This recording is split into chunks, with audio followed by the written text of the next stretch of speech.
in the Thompson galleries at the AGO, which are really is the most stunning collection of Harris's in the world.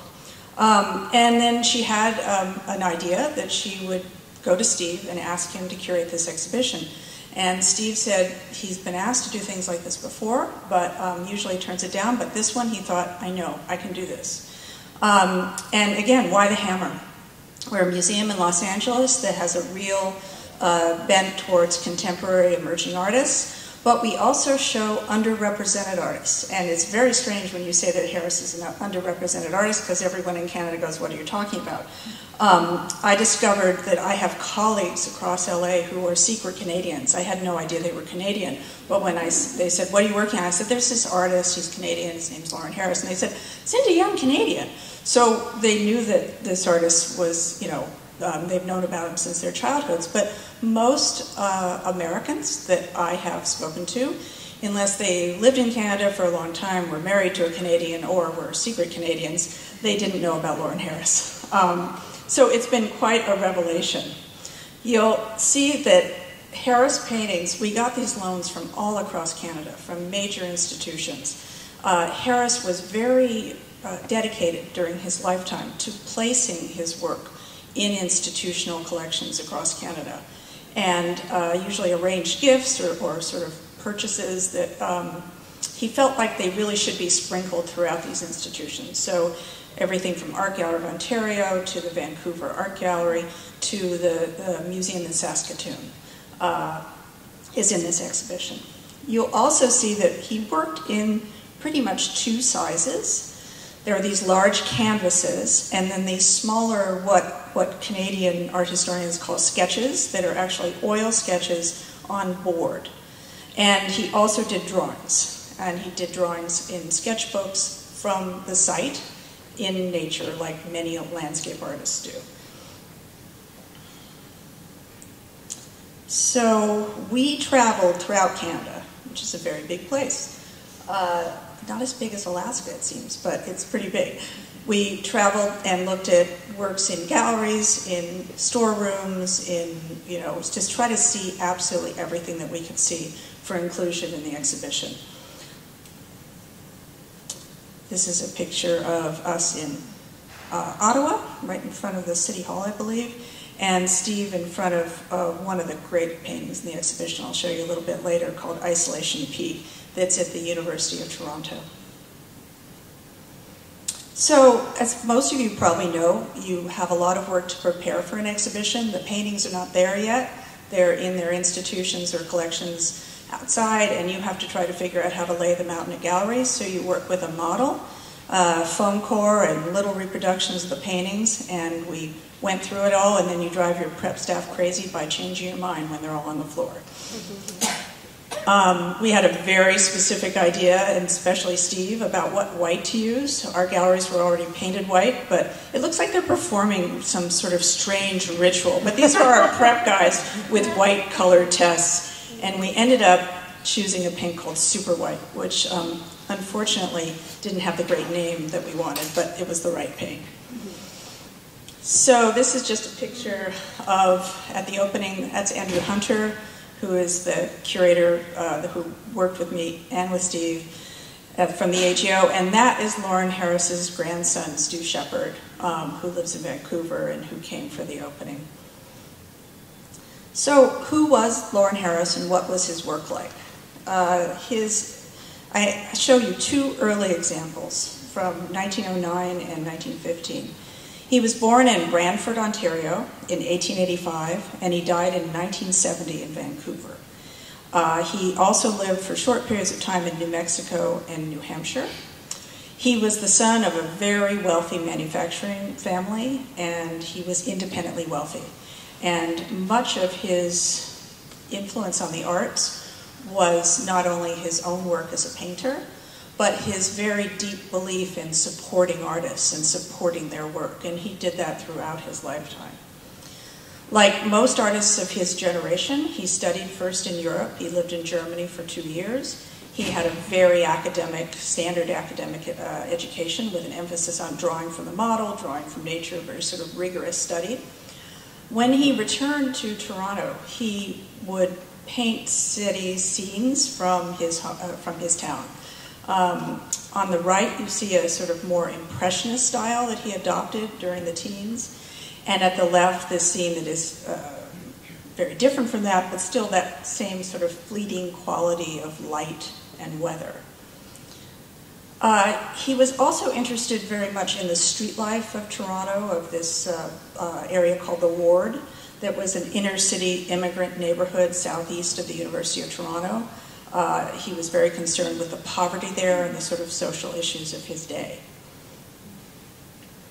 This is a painting from 1919 to 20 and a preparatory drawing that shows his pretty typical approach at this time and actually throughout his life. He would do these drawings that were highly finished drawings in small sketchbooks about 7 by 9 inches.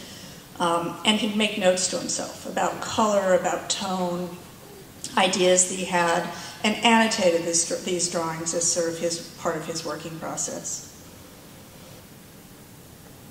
This is a painting of Algoma Hill circa 1920. Around 1920, Harris really began to distinguish himself as a landscape artist. He traveled to the Algoma region near Toronto, as well as Algonquin Provincial Park, to paint landscapes. And this is an example of that type of landscape. And you see a detail here. It's this very energetic painting style, different from that kind of pastel impressionist palette that he had earlier, but very sort of rough, energetic brushstrokes and a kind of fiery kind of paint palette. Also in 1920, at the same time as he's really starting to distinguish himself as a landscape painter, he became a founding member of what was called the Group of Seven. And it was a group of Canadian painters who were devoted to painting what they considered to be the unique landscape of Canada. And if you look back on his style, his sort of French Impressionist style, he's picking up a lot of ideas from European artists, but around this time he starts to really focus on a sort of deeply Canadian identity. So here comes the map again. We show Lake Superior, which again, most people in LA can't remember which lake is Lake Superior. But he began to paint going to Lake Superior at the northern edge of it. And he went by boxcar. They went up there and spent the night and camped out and painted these different areas, trying to identify with a uniquely Canadian landscape. If you consider that this is a period immediately after World War I, and Canada suffered particularly bad losses during this war. Lawren Harris himself served in the war. He lost a brother. He fell into a deep depression afterwards. So this group, rather than aligning themselves with the sort of climate and atmosphere of a European school, they identified this wild and rugged character of the northern wilderness as specifically Canadian, as a symbol of their national identity. They had this sort of romantic idea that they could learn everything that they needed to know as artists from the land itself, not from the art of Europe or America, though they were certainly influenced by a lot of other movements and artists, such as Scandinavian landscape painting, which they saw in a very important exhibition in Buffalo in 1913, as well as artists like Rockwell Kent, Edward Hopper, George O'Keeffe, and Charles Birchfield, the American painters. This group, and particularly Harris, developed a style of landscape that would remain rooted in national identity, and for much of the 20th century remained for many Canadians the essential image of their country. So, as I mentioned, this exhibition is focused on 3 major locations: the North Shore of Lake Superior, the Canadian Rockies, and the Arctic.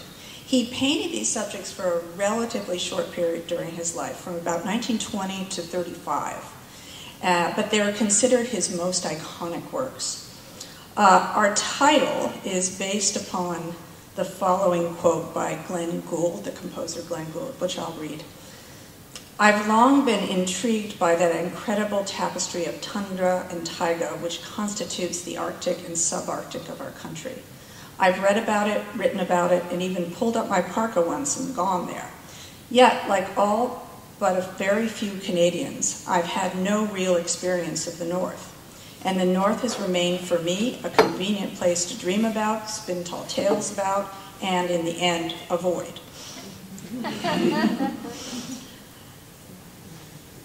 These are two paintings of areas of the North Shore of Lake Superior, above Lake Superior on the left, and then Pick Island on the right. As I said, beginning in 1921, he and other members of the group traveled repeatedly, pushing farther and farther north from the area around Toronto that they started in, on these sketching and painting trips. This was perfect painting country for him and other members of the group who wanted to be, as he said, on the fringe of the great North and its living whiteness. Harris talks about how in the United States, the masses crowd this heavy psychic whiteness over all the land, while in Canada, the psychic atmosphere is comparatively clean.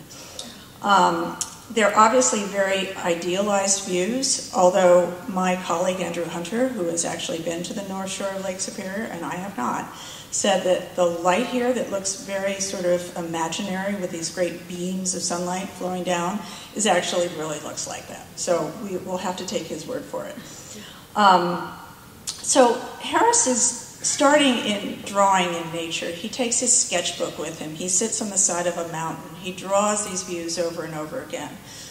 Very rooted in nature, always that touch point for him. But then he takes these drawings and the small sketches that preceded the large paintings, he takes them back in the studio and does many different versions of them, and ultimately develops something that has its starting point in nature, but really is essential rather than specific to an actual place. He also, as you can see, he eliminates people from virtually every painting from now on. This is a group of dead trees on the North Shore of Lake Superior that he painted repeatedly. He went back again and again to this site, and again he chose something that's kind of, on its face, not that sort of compelling. It's a number of dead trees. The sketch on the left is a pencil sketch that he did, very similar to the painting on the right that's a larger oil-on canvas. You can see that he makes these clouds, and the rocks are all very stylized. There's this clean, crisp, clear light that pervades the paintings with these crisp shadows. It's a color scheme dominated by blues and whites and some purples. And if you remember to those Algoma paintings, and much more sort of fiery reds and very different palette. They had much more energetic brush strokes. These are very clean, very sort of crystallized. This is a painting that's, I don't know, probably the most famous Lawren Harris painting. It's from the National Gallery in Ottawa, and it was one of those paintings that we got for the exhibition that we just looked at each other and couldn't believe that they would actually lend it to a museum in Los Angeles. It's called North Shore Lake Superior, dates to 1926, and if you remember those paintings and drawings of the trees, the dead trees, it's crystallized that into this composition focusing on one dead tree stump. It shows those sort of crystalline forms, really no suggestion of weather, no people, but he's monumentalized this form. He's abstracted the shapes, and it's got to be the most regal dead tree you've ever seen in your life. It has sunbeams pouring down on it. It's absolutely proud standing there.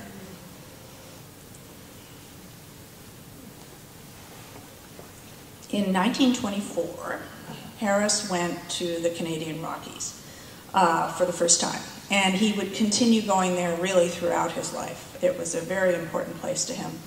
He would work in various national and provincial parks in Lake Louise, Jasper, Mount Robeson, and paint mountains there. These are two examples of paintings, one from 1929, one from 1926. And mountains became this symbolic foundation for Harris's ideas and thoughts. He called them a natural metaphor for higher planes of spiritual existence through which each soul must pass. And again, based on drawings and oil sketches that he made in nature, but then increasingly streamlined and abstracted forms in the studio. Someone told me that the mountain, particularly on the right, looks like Rockefeller Center. And he does have this sort of Art Deco sort of feeling to his work. But he was painting mountains that stood for all mountains rather than individual portraits of mountains. They look imaginary. They look physically inaccessible. They have no weather. They don't really even have trees. There's no suggestions of the sounds of birds or animals or wind or any sort of movement with these. They become very iconic. This is a painting, Mount Lefroy, dated to 1930, that really summarizes, I think, all of those things that I was describing earlier. It's a very abstract work and reflection of this deeper involvement with this kind of spiritual quest that he was doing. Even this mountain evokes a spiritual aura itself. It has the effect of praying hands. The cloud at its peak looks like a nimbus. These are a number of sketches and a drawing that he did in preparation for Mount Lefroy. And it's not all of them. There were probably, I think, about 5 more. If you look at the mountain, the sketch at the upper left, you see how much fatter it is. It got streamlined and much pointier and slender. You can see that he's experimenting with clouds, without clouds, whether there should be another mountain to the left of the larger Mount Lefroy. He's playing around with refining form and emphasizing the verticality of the mountains. There's been a lot of research in Canada on Lawren Harris, and I find that a lot of my Canadian curatorial colleagues are also hikers because they go to all the places that Lawren Harris went. So I sat and looked at photographs on the internet instead of hiking, and trying to sort of figure out what he was looking at, what was real, what wasn't real, what was made up in the studio. So if you see the actual mountain, Mount Tepualis, I'm probably mispronouncing it, in Yoho National Park on the left, 2 photographs of it. The other problem with mountains is they exist in 360 degrees, so it's really hard to tell views. But you see his sketch for this drawing called, which was for a painting called Isolation Peak. There's no such thing as Isolation Peak. There's no mountain by that name. That was a made-up mountain. There is an isolated peak, which gets very confusing. But you can see that sort of rough mass of rock to the left of the mountain that he did appropriate and put in that composition. But the actual shape of the mountain is much more idealized and slender, not based on that actual mountain. So here on your left is a small sketch for the final painting of Isolation Peak that's on the right, which is a fairly large picture. And you can see again in this sketch, it's a lot busier than the final painting. He did these kinds of striated lines like a halo around the top of the mountain. He refined the peak. He made it very much it's more about geometric shape. It's become less of a mountain and more of a triangle. But what's interesting is he always gives you a kind of road into this. You can see these forms that started out as glaciers and then turned into blue-green fields. Kind of leads you to that mountain. He's giving you a sense of the fact that you can enter this painting. So in 1930, Harris made his only trip to the Arctic. I had always thought that he had so many Arctic paintings that he must have made many trips up there because he seemed like such an iconic northern artist. And then in reality, much like the Glenn Gould quote, he only went there once. It was about 2 months. He went on a boat that belonged, it was a government supply boat. And he went for 2 months, but as opposed to the sketching and drawing trips that he would make with his fellow group members, he had limited time. You know, the supply boat had an agenda, it had a job to do. So he would sometimes have to just jump off the boat and make a sketch and jump back on, or look through a porthole, or, you know, try to capture the image that way.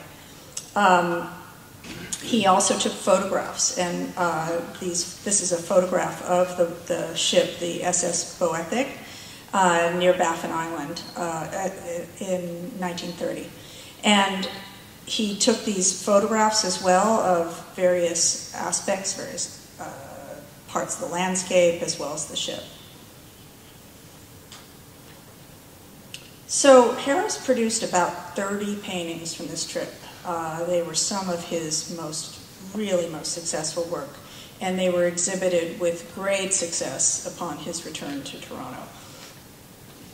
These are two fairly small works, and as I said, he did these small sketches that were preliminary, but he also exhibited them as finished paintings. And one of Ellesmere Island and another Baffin Island picture, which has this incredible sort of crystalline, beautiful light. And he saw these islands and these various aspects of the North very much in the way he saw his mountain pictures, and particularly icebergs. This is a photograph of icebergs in Davis Straits. And as I mentioned, Harris's photographs that he took himself are more important to this particular body of work than to other work because they provided him with references from his trip so that when he came back and finished the paintings, he could have these photographic references in his studio. So here I'm doing something a little tricky and cute, but I like it. I hope you do. That's his photograph of the iceberg, which if you flip it around 180 degrees and see the reversal, you'll see how closely related it is to this painting called Iceberg Davis Straits, and very much used as the model for that. But it's, again, these icebergs look always somewhat like a stage set to me. There's this proscenium in the front, and they're sitting there with this amazing sort of light, but he's taken nature and really completely controlled it. It's the culmination of that kind of isolated world that he explored at Lake Superior in the Rockies. But you can almost see the landscape itself becoming secondary to abstraction. So this picture marks the end of the period that we focused on in our exhibition. Again, those paintings from 1920 to about 34 that were his great northern landscapes. After this, the Arctic trip for him was really the end of the road for his engagement with landscape painting and with representational painting. After this, he becomes devoted to abstraction. In 1934, a couple of years after the Arctic, he really felt, as I mentioned, like he really couldn't do the landscapes anymore. If you imagine, by this time, he's become the most famous artist in Canada, and what he's famous for is this kind of nationalism, this representation of the great rugged Canadian landscape, and it's what everyone expects of him. It's what everyone knows him for, and he decides to abandon it. He also, unfortunately, decided to leave his wife for his best friend's wife. So one imagines that on the personal note, he also had some resistance within his community. So in 1934, he moves to Dartmouth College in New Hampshire as a guest artist and lives there for 4 years with his new wife. And then he moves on to New Mexico, where he is exploring even more fully this kind of abstract painting and becomes very well known for it actually in the Southwest. He returned to Vancouver in 1940. He had to go back to Canada. There were various sort of financial issues and reasons that he couldn't stay in the States. He lived in Vancouver until his death in 1970. He became very much, this is 30 years. So if you look at those landscapes that I was showing you, that was a 15-year period, and then he did abstraction, worked in an abstract painting mode for another 30 years. He was tremendously important to the Canadian art scene in Vancouver, supported a number of artists, both morally and financially, and was very much a leader in that community. So I'm just going to show you, now that you know all the paintings, some of the paintings, I'll show you very briefly. This was the installation at the Hammer Museum last fall. We actually installed it it was tempting to install it geographically according to those 3 different sites, but we actually mixed the paintings up, because we didn't want, he approached all of it with the same kind of mind and interest, so we decided to break up those paintings, and it was a little hard to give a tour and tell people about the places, but it worked out. So then, in March, the exhibition was installed at the MFA in Boston, and installed actually pretty much according to location. So these are a lot of people hanging around. When you have Steve Martin in an exhibition, an installation, a lot of people want to come hang out. So this exhibition is currently on view in Boston, and they haven't sent me the final installation photos, so I'm just showing you my little photos from my phone with people hanging around. And they did this very great thing at the top of the stairs. It's on the 3rd floor of the new wing of the Museum of Fine Arts. And they make you climb up the stairs and go to a mountain top. So I hope that all of you would have a chance to maybe get to Boston sometime before June. And thank you very much.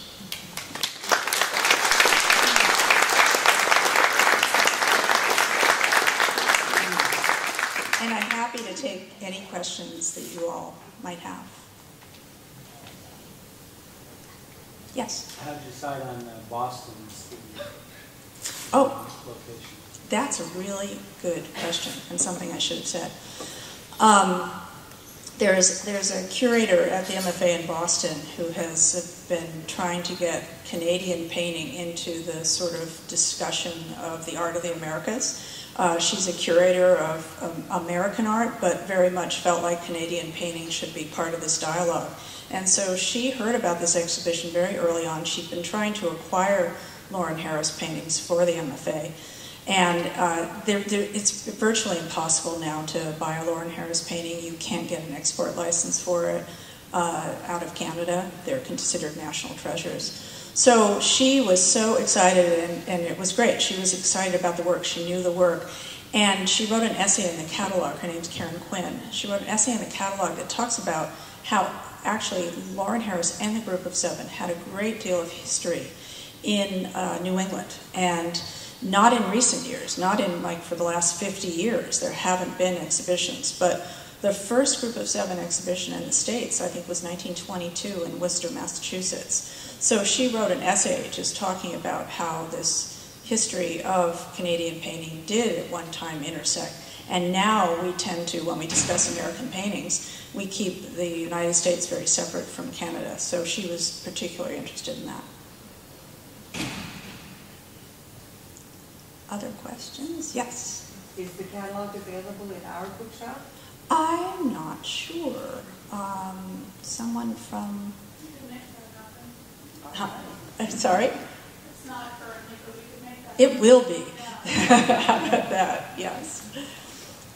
It's a great catalog. Much of the work hadn't been photographed in a very long time, and as you know, now there's stunning ways to do digital photographs. So our catalog designer went to Canada and looked at the different paintings and did color tests, and so there's incredible sort of details and amazing photographs in this catalog. I highly recommend it.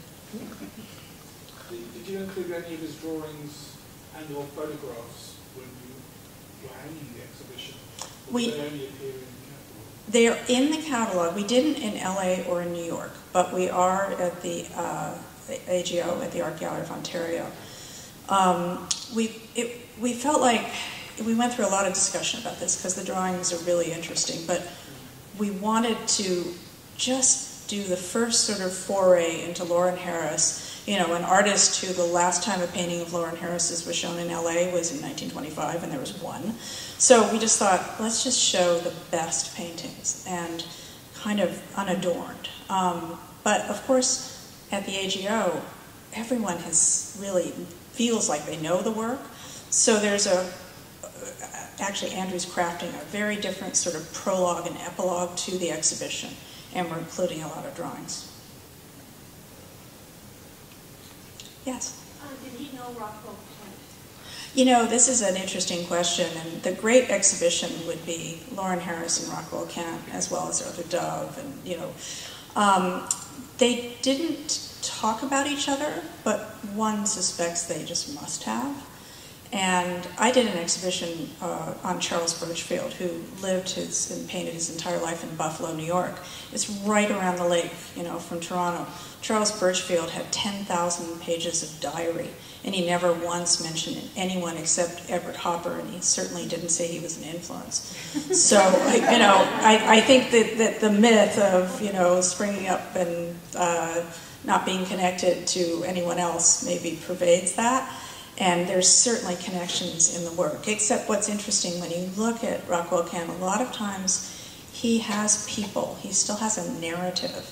There's some sort of story taking place within the landscape. So, but there was, like Steve said, he thought it was the best Rockwell Kent he'd ever seen. So, there was a question over there? Yes. Did any of the group of 7 produce similar works, or did they all have completely different style? You know, I almost showed Group of 7, but they're quite different from Lawren Harris. They tend to be more painterly, sketchier, similar styles of drawings, like they put in sort of numbers and codes for colors, but in general they didn't have that sort of crisp, crystalline kind of smooth paint surface that Harris had, but many of the same subjects. Anybody else? Yes. I wrote my 2 cents worth in the newspaper about Kent.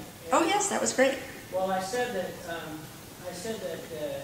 Kent and Harris knew each other because of what I read with Constance Martin, who curated a Kent exhibit. But I called her up today, and she's in Calgary, and we talked about it. She's actually not sure if they knew each other, but we both pretty strongly suspect it. One must imagine that they did. It's just, yeah, I think there hasn't been that kind of evidence, but you just can't imagine. And if we could get all of the Rockwell Kent paintings from the Pushkin in Moscow and bring them to the States, that would be a heck of an exhibition. But I had a question. It seems that Harris usually didn't do works on paper as finished product. Is that true? Yeah, I would say that is true. I think, you know, a lot of the drawings remained in sketchbooks. They, like I said, he used the same kind of sketchbook with these perforated edges, but I think a lot of them have been removed for sale rather than him removing them for exhibition. Yes? Is there any controversy with his early art as his style started to change? Controversy, discussion about it. You mean when he transitions to his sort of landscape, Canadian landscape paintings? I think it was such a great success, and his work before was a bit more derivative and popular, but I think that it was generally seen as a good thing, yeah. Yes. Just a small world. I was born in Southbridge, Massachusetts, which is 30 miles from Worcester. Oh, there you go. So they had that tradition there. Very near Old Sturbridge Village, where all the old villages are. Yeah. Yeah, they were, that was Group of 7 territory in the 20s, so definitely. Yeah. Did he ever describe his work, his paintings as the idea of North? If not, how did he kind of view his paintings as He didn't use specifically that phrase, the idea of North. I mean, we definitely took that from Glenn Gould. Right, so I guess how did he actually kind of envision his work? Well, he saw the North as being this sort of pristine, rugged yet pristine, symbolic landscape that represented to him those great ideas and those aspirations. And he wrote poetry, he wrote a lot about his painting and talked about that. But then, you know, remember when he went to abstraction, he sees that as his route towards that kind of symbolic character that he's looking for in his art. So, but there's lots of writing by Lawren Harris. Did Harris ever discuss the concept of the sublime in his work? that I know of specifically, but there was that exhibition of Scandinavian painting in 1913 at the Albright Knox that I mentioned. He and a couple of other members of the group went to see that exhibition before they were in the group. And there was certainly a lot of the discussion of the sublime in landscape in that catalog and that exhibition. So more of a European kind of context, but yeah. Rockwell Kent produced many books reflecting on his life and his art. Did Lawren Harris do the same? There's books of poetry and there's writings. I don't know so much if they were books or if they were made books afterwards. Anything else? Okay. Thank you so much. Really appreciate it.